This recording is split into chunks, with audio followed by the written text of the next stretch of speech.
Messieurs, il y a une chose que j'ai compris que la plupart des gens ne comprennent pas. Il y a quelqu'un qui m'a posé la question me demandant qu'est-ce que d'abord les leaders? Euh, je l'ai remis la question en lui demandant c'est quoi les leaders d'après vous?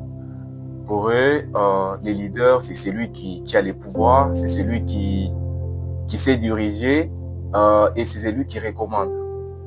Et là, c'est un problème catastrophique. Euh, c'est vraiment une grosse erreur.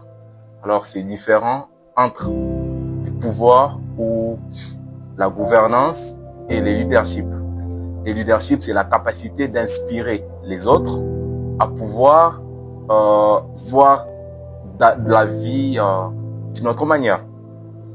Contrairement au pouvoir, les pouvoirs recommandent, les pouvoirs gouvernent et les pouvoirs intimident.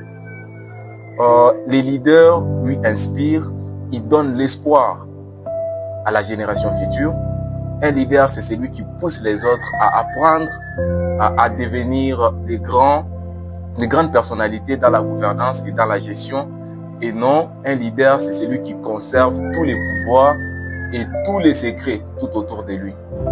Alors, il y a la manière que vous pouvez d'abord détecter un vrai leader et celui qui n'est pas leader.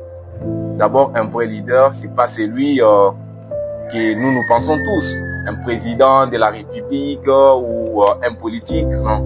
Un leader, c'est une personne qui a une vision. Une fois, j'ai suivi Mike Moore qui dit sur le leadership que si vous rencontrez quelqu'un qui vous inspire ou qui vous parle de quelque chose, posez-lui des questions pour d'abord détecter s'il est réellement un leader. La question d'abord de lui demander d'abord quelle est d'abord sa propre passion pour la jeunesse. Demandez-lui quelle vision a-t-il pour les générations futures. Demandez-lui pour les arrières de vos enfants. Quels seront-ils après dans sa propre vision, j'ai dit. Et donc, c'est de cette manière, et si il vous donnerait des réponses qui seront correctes et vraies.